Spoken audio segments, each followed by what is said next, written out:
श्री स्वामी समर्थ मंडळी. आज खूप दिवसातून घरी पारंपरिक महाराष्ट्रीयन बेत बनवला, म्हणजेच आपलं पिठलं भाकरी. तुम्ही जगाच्या कुठल्याही कोपऱ्यामध्ये असाल तर पिठलं भाकरीची तोंडाला चव येते ती कुठल्याही पदार्थांना येत नाही. कोणी पिठलं म्हणतं तर कोणी बेसन म्हणतं. चला तर मग याची सिंपलशी रेसिपी तुमच्यासोबत शेअर करते. तुम्ही म्हणाले याच्यामध्ये वेगळं काय आहे, ते तर सगळ्यांनाच जमतं. हो, माहिती आहे. पण काही आपण छोट्या चुका करतो जेणेकरून जे आपलं पिठलं जे आहे ते त्याच्यामध्ये गाठी होतात किंवा ते पिठायला लागतं. तेच मी व्हिडिओमध्ये पुढे शेअर करणार आहे. त्यामुळे व्हिडिओ शेवटपर्यंत नक्की बघा. सुरुवातीला तेल कडकडीत गरम करून घ्यायचं, जिरं मोहरीची तडका व्यवस्थित लावून घ्यायचा, कढीपत्तासुद्धा घालायचा आणि 4 ते 5 लसूण पाकळ्या बारीक चिरून घालायच्या. लसणाने खूप छान चव येते.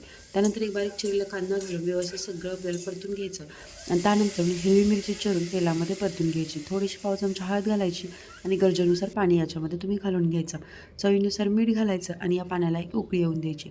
काही जण काय करतात, बऱ्याच वेळेला पिठलं करत असताना त्याच्यामध्ये गाठी होतात, म्हणून बेसन पीठ सुरुवातीला पाण्यामध्ये मिक्स करून नंतर ते बॅटर जे आहे बेसन पिठाचं ते या उकळीच्या पाण्यामध्ये सोडतात. पण त्या पिठल्यामध्ये आणि या पिठल्यामध्ये खूप चवीला डिफरन्स लागतो.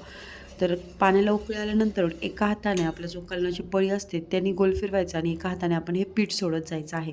म्हणजे ज्या आहेत त्या आपल्या गुठळ्या कमी होतात आणि ज्या गुठळ्या आपल्या झालेल्या आहेत त्या या पद्धतीने कलनाच्या पळीच्या साहाय्याने आपण या मोडून घेणार आहोत. सुरुवातीला गॅसची फ्लेम फुल ठेवायची आणि गुठळ्या मोडत असताना लो ठेवायची, म्हणजे तुम्हाला गुठळ्या मोडण्यासाठीचा वेळ मिळतो आणि आपल्या पिठल्यामध्ये एकही गुठळी राहत नाही. जेव्हा तुम्हाला वाटेल की यातल्या ज्या गुठळ्या आहेत त्या मोडल्या गेलेल्या आहेत त्यानंतर गॅसची फ्लेम मिडियम करायची आणि हे बेसन जे आहे आपलं ते व्यवस्थित आपल्याला शिजवून घ्यायचं आहे. मंडळी, घरामध्ये मी ज्या रेसिपी बनवते किंवा जो स्वयंपाक बनवते तोच मी तुमच्यासोबत शेअर करत असते. आपण घरी काही दररोज चमचमीत वगैरे बनवून खात नाही. जो आपलं जे नॉर्मल भाजीपोळी किंवा कोणतेही कालवण वगैरे असेल तेच बनवत असतो. तेच मी तुमच्यासोबत शेअर करणार आहे. म्हणजे तुमच्याही घरात त्या वस्तू असतात अवेलेबल, त्यामुळे तुम्हालाही ह्या रेसिपी माझ्या ट्राय करता येतील आणि अधेमध्ये ढाबा स्टाईल किंवा चायनीज वगैरे असं स्ट्रीट फूडसुद्धा तुम्हाला या व्हिडिओमध्ये पाहायला मिळेल. त्यासाठी आपल्या चॅनलला जरूर सबस्क्राईब करून ठेवा आणि बाजूची बेल घंटा आहे तीसुद्धा प्रेस करून ठेवा, म्हणजे व्हिडिओचं नोटिफिकेशन तुम्हाला मिळेल आणि आपले व्हिडिओ तुम्हाला टाईमली बघता येतील. रेसिपी आवडली असेल तर कमेंट करून सांगत जा आणि मित्रमंडळींमध्ये सुद्धा नक्की शेअर करत जा. तर पिठल्यातल्या गाठी मोडून घेतल्या त्याच्यावरती झाकण ठेवून मिडियम गॅसवरती एक 4 ते 5 मिनटं आपल्याला हे पिठलं शिजून घ्यायचं आहे. पिठलं आपलं शिजतंय तोपर्यंत एका गॅसवरती तवा गरम करण्यासाठी ठेवलेला होता, दुसरीकडे पिठलं आणि लगेच आपण भाकरी तयार करून घेणार आहोत. तर इथे बाजरीचं पीठ आहे. बाजरीच्या पिठाची भाकरी बऱ्याच वेळेला काय होतं, जर का जास्त दिवसाचं पीठ झालं तर ते वळण येत नाही. त्यासाठी एक टिप सांगते मी तुम्हाला.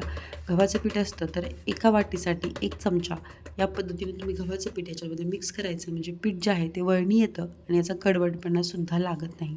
गरम पाणीसुद्धा आपण याच्यामध्ये घालू शकतो, पण गरम पाण्यानंतरून भाकरी ज्या आहेत त्या वातड होतात किंवा कडक होतात. त्यामुळे हे गव्हाचं पीठ एकदा वापरून बघा. भाकरी भरपूर काळापर्यंत मऊसुद्धा राहतात आणि वळल्यासुद्धा जातं हे पीठ. चला तर पटकन अशी आपली भाकरी थापून घेऊयात. कोणी एका हाताने थापतं, कोणी दोन्ही हाताने.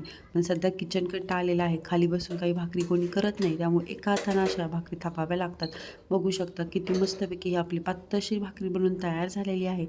पटकन भाकरी हातावरती उचलून घ्यायची, तवा गरम झाल्यानंतर तव्यावरती टाकून घ्यायची आहे. तव्यावरती भाकरी टाकल्यानंतर 1-2 मिनिटानंतर वरून पाणी लावायचं आणि ही भाकरी पलटून घ्यायची वरचं पाणी सुकल्यानंतर.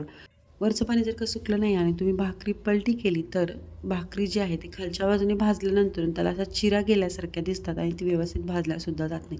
त्यामुळे 1-2 ते 3 मिनिटांनंतर पाणी हे सुकून द्यायचं आणि नंतरून भाकरी पलटून घ्यायची. मस्तपैकी खरपूस अशी बाजरीची भाकरी भाजून घ्यायची आहे.